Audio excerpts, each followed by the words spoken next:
अस्सलाम वालेकुम। Study time के साथ मैं हूं प्रोफेसर तफसीरुल इस्लाम। और स्टूडेंट्स, आप लोगों से ये गुजारिश है कि इस तरह की मालूमाती वीडियोस के लिए और स्टडीज़ के लिए आप इस चैनल को लाइक करें, सब्सक्राइब करें, इस वीडियो को लाइक करें और अपने दोस्तों से शेयर करें, स्पेशली उन दोस्तों से जिनकी एग्जाम्स में तैयारी थोड़ी सी कमज़ोर है। ठीक। अच्छा, तो चैप्टर 2 काइनेमेटिक्स फर्स्ट ईयर का चल रहा है और आज का हमारा टॉपिक है प्रोजेक्टाइल मोशन। ठीक। आज हम शुरू करते हैं प्रोजेक्टाइल मोशन।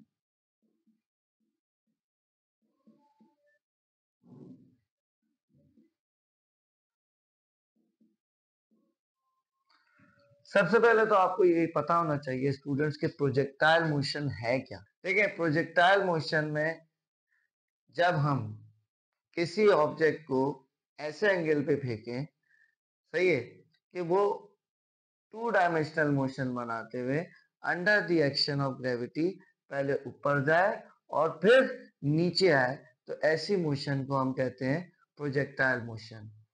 जैसे एक फुटबॉलर फुटबॉल को किक करता है, या एक मिसाइल को फेंका जाता है और मिसाइल अगर फ्रीली मूव कर रहा है, सही है, under the action of gravity, तो वो भी प्रोजेक्टाइल मोशन होगी। तो प्रोजेक्टाइल मोशन की यानी कि अगर हम डेफिनेशन देखें तो सिंपल तरीन जो डेफिनेशन है कि two dimensional motion under the action of gravity. क्या मतलब हुआ? यानी कि जब हम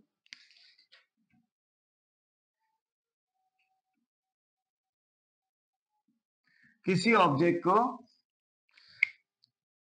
एंगल पे फेंकें और हम ये सपोज करें कि एयर फ्रिक्शन मौजूद नहीं है, एयर फ्रिक्शन अगर नहीं है या नेग्लिजिबल है, तो यहां पे ये बॉडी पहले ऊपर जाएगी और फिर नीचे आएगी इस तरीके से। ठीक। तो ऐसी मोशन को हम कहते हैं प्रोजेक्टाइल मोशन। तो अगर इसकी डेफिनेशन आपने डिटेल में लिखनी है तो क्या लिख सकते हैं कि whenever a body is thrown at certain angle with some initial velocity and the body moves under the action of gravity in a parabolic path, then such type of motion is called projectile motion. अब ये parabolic path क्या है? यानी कि curve, यानी कि इस तरीके के कर्व बनाएंगे, पहले ऊपर जाए और फिर नीचे आए, तो इसको हम कहते हैं पैराबोलिक पाथ। अब देखिए, ये तो उसकी हो गई डेफिनेशन। अब इसकी कुछ कैरेक्टरिस्टिक्स हैं, कुछ इसमें अजम्पशंस हैं। ठीक, वो हम पहले डिस्कस करते हैं। तो नेक्स्ट है कैरेक्टरिस्टिक।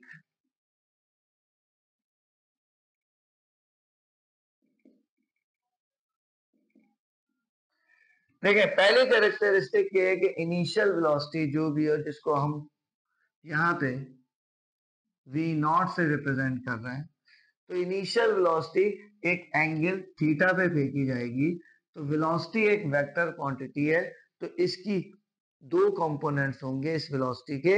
एक x component v not x, जिसको हम v नॉट cos थीटा भी कहेंगे, और दूसरा कंपोनेंट y कंपोनेंट जो कि वर्टिकल कंपोनेंट होगा, इसको कहेंगे v नॉट साइन थीटा, और ये होगी v not y।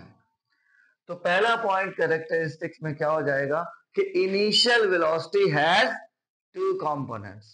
Initial velocity v naught has two component. कौन कौन से कंपोनेंट? एक हॉरिजॉन्टल कंपोनेंट, हॉरिजॉन्टल का मतलब एक्स एक्सिस पे, हॉरिजॉन्टल कंपोनेंट क्या हो जाएगा?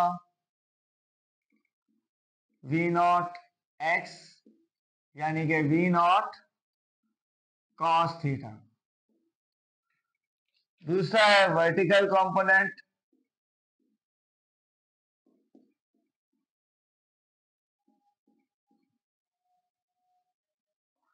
v नॉट y, इसको हम कहेंगे v नॉट साइन थीटा।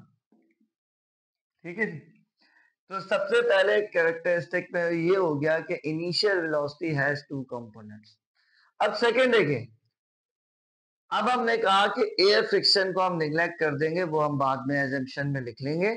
लेकिन अब एयर फ्रिक्शन अगर नहीं है, बॉडी जब फेंकी गई, यानी कि आपने किसी बॉल को फेंक दिया, अब वो हवा में जा रही है, अब सोचे इसमें कितनी फोर्सेस है?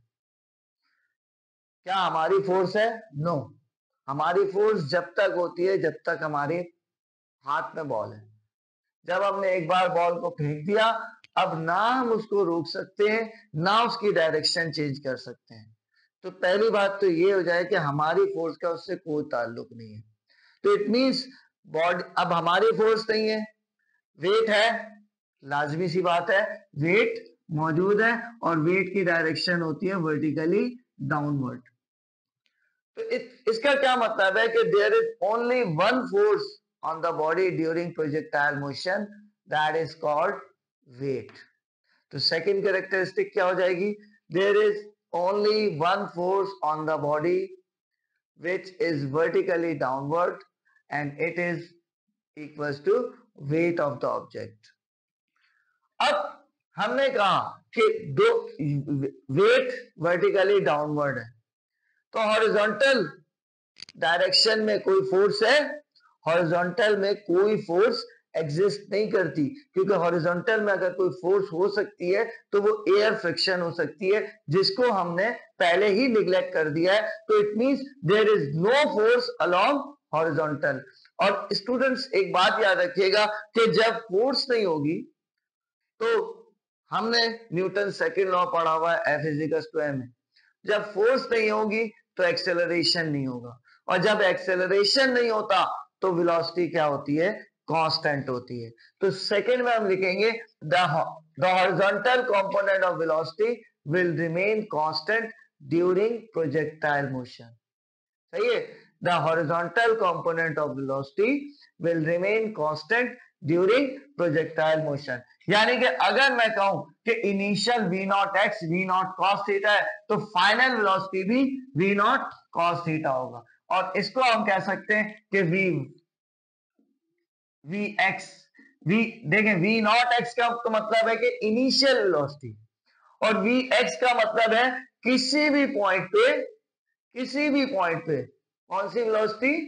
फाइनल वेलोसिटी, यानी कि यहाँ पे यहाँ पे यहाँ पे यहाँ पे, तो वो v एक्स बराबर होगा v नॉट cos थीटा, क्योंकि horizontal component will remain constant. ठीक, अब बात करते हैं वर्टिकल कंपोनेंट की।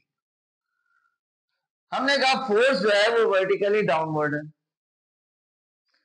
अब अगर आप अगेंस्ट द फोर्स मूव करते हैं तो आपकी स्पीड कम होती है, और जब आप टुवर्ड्स द फोर्स मूव करते हैं तो स्पीड इंक्रीज होती है। ठीक, इट मींस वर्टिकल कंपोनेंट ऊपर जाते हुए डिक्रीज होगा, मैक्सिमम हाइट, यानी कि ये मैक्सिमम हाइट है, यहां पे पहुंच के वर्टिकल कंपोनेंट 0 हो जाएगा, और नीचे आते हुए वर्टिकल कंपोनेंट ऑफ वेलोसिटी की वैल्यू जो है वो इंक्रीज होगी। तो वर्टिकल कंपोनेंट में क्या लिखेंगे? सही है, वर्टिकल कंपोनेंट में लिखेंगे the vertical component of velocity will decrease during upward motion, becomes 0 at maximum height, and its value will be increased during downward motion. सही है, तो ये वर्टिकल कंपोनेंट हो गया। लेकिन अब हमें एक्सेलरेशन का पॉइंट भी लिखवाना है, उसके बाद हम वर्टिकल कंपोनेंट की इक्वेशन लिख सकते हैं। देखिए, हमने कहा सिर्फ एक फोर्स है वर्टिकली डाउनवर्ड, तो इट मींस एक्सेलरेशन भी एक ही होगा वर्टिकली डाउनवर्ड। अब एक्सेलरेशन, स्टूडेंट्स आपने ये पढ़ा होगा कि एक्सेलरेशन वो अपवर्ड मोशन में नेगेटिव होता है, डाउनवर्ड मोशन में हम उसको उसकी वैल्यू को पॉजिटिव कंसीडर करते हैं। यहाँ पे ऐसा नहीं है, यहाँ पे चाहे अपवर्ड जा रहा हो चाहे डाउनवर्ड जा रहा हो, तो एक्सेलरेशन हमेशा -g की हम वैल्यू लेंगे। क्यों? माइनस क्यों लेंगे? क्योंकि ये वर्टिकली डाउनवर्ड है, और स्टूडेंट्स अगर आपको पता है कि ये एक्स एक्सिस होता है, ये वाई एक्सिस होता है, तो अपवर्ड वाई एक्सिस पॉजिटिव होता है और डाउनवर्ड वाई एक्सिस नेगेटिव होता है। तो क्योंकि एक्सेलरेशन की डायरेक्शन भी डाउनवर्ड है, तो इसलिए इसको हम हमेशा नेगेटिव कंसीडर करेंगे। नेक्स्ट पॉइंट क्या हो जाएगा? The only acceleration on the body during projectile motion is vertically downward, that is A is equals to minus G and its value remains constant throughout the motion, क्योंकि हमें पता है कि G की value अगर हम हाइट पे जाते हैं तो चेंज हो सकती है, लेकिन प्रोजेक्टाइल में हम इतनी हाइट पे कंसीडर कर रहे हैं कि जहां पे G की वैल्यू चेंज ना हो, तो acceleration is equal to minus G। अब हम फाइनल वेलोसिटी को ड्राइव कर सकते हैं from Vf is equal to Vi plus AT। ये फर्स्ट इक्वेशन ऑफ मोशन हमने ड्राइव की थी, आपको याद होगा। अब Vf की जगह हम रख देंगे Vx, Vi की जगह वर्टिकल कंपोनेंट क्या है हमारे पास? V0 साइन थीटा, और A की जगह हम क्या रख देंगे? Minus G। तो ये इक्वेशन वर्टिकल जैसी है, हॉरिजॉन्टल की तो कांस्टेंट है, वर्टिकल की इक्वेशन क्या बनेगी? Vf की जगह Vy is equal to V0 sine theta minus GT, क्योंकि A की जगह माइनस G आए तो ये साइन प्लस माइनस माइनस हो जाएगा। तो वर्टिकल कंपोनेंट की वेलोसिटी की ये इक्वेशन होगी Vy is equal to V0 sine theta minus GT। अब प्रोजेक्टाइल की कैरेक्टरिस्टिक्स तो हमने कर ली, अब इसकी कुछ एजम्पशंस हैं, मैं वो भी बता देता हूं।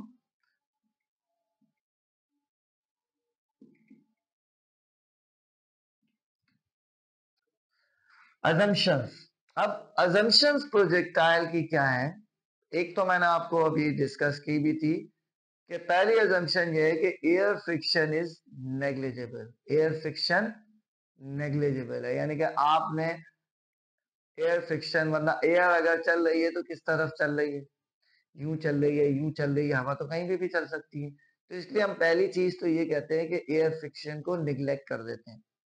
बाकी जब हम इसको प्रैक्टिकली यूज करते हैं तो वहां पे हमें पता होता है कि इस वक्त हवा किधर चल रही है, तो उसके हिसाब से हम अपनी कैलकुलेशन कर सकते हैं। ठीक, तो पहली अजम्पशन तो ये है कि एयर फ्रिक्शन इज नेग्लिजिबल। दूसरी assumption, the value of G will remain constant, यानी कि आपने इतनी ऊपर नहीं फेंक देना है कि value of G he change हो जाए। स्मॉल g की बात कर रहे हैं, ग्रेविटेशनल एक्सेलरेशन की। तो दूसरी अजम्पशन ये है कि आपने इतनी ऊपर फेंकना है कि वैल्यू ऑफ G चेंज ना हो। और तीसरी ये है कि rotation of the earth does not affect the projectile motion. क्या मतलब हुआ? देखिए, जमीन रोटेट कर रही है और जमीन की स्पीड बहुत ज्यादा है, क्योंकि 24 घंटे में वो एक साइकिल कंप्लीट कर रही है। इट मींस जमीन की स्पीड ऐसा ना हो कि हम फेंके और जमीन यहाँ पे घूम जाए, सही है? तो हमने इतनी ऊपर नहीं फेंकना है, सही है, कि जमीन ही घूम जाए, हम फेंके कहीं और गिरे कहीं और। तो it means rotation of the earth भी प्रोजेक्टाइल पे इफेक्ट नहीं डालती। अब आ जाए इसके एग्जांपल्स पे। एग्जांपल्स कौन कौन सी हैं?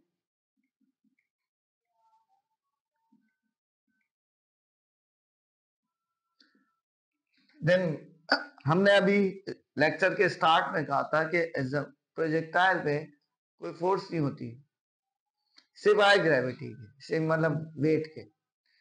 तो इट मींस एग्जांपल्स में अगर मैं कहूं एक player kick a football, football player kick कर रहा है फुटबॉल को, player plays a shot, upper shot. अगर एक बैट्समैन है क्रिकेट में, वो अपर फेंक रहा है, तो वो भी प्रोजेक्टाइल मोशन है। अब बहुत से स्टूडेंट्स ये क्वेश्चन करते हैं कि क्या motion of the plane projectile motion है? नो। उसकी वजह यह है कि प्लेन में अपनी भी फोर्सेस होती है इंजन की। इंजन क्योंकि उसके मूव करते हैं तो उसकी भी एक फोर्स होती है जो उसको ले जा रही होती है आगे। तो वो under the action of gravity move नहीं करता। तो प्लेन की मोशन प्रोजेक्टाइल मोशन हरगिज नहीं है। ठीक, अब हम इसकी मुख्तलिफ डेरिवेशंस करेंगे। जैसे time to reach maximum height है, टोटल टाइम ऑफ फ्लाइट है, और रेंज है, और मैक्सिमम हाइट है, मैक्सिमम रेंज है। ये डेरिवेशंस हम स्टार्ट करते हैं। तो इसके लिए वीडियो को लाइक करें और चैनल को सब्सक्राइब करें।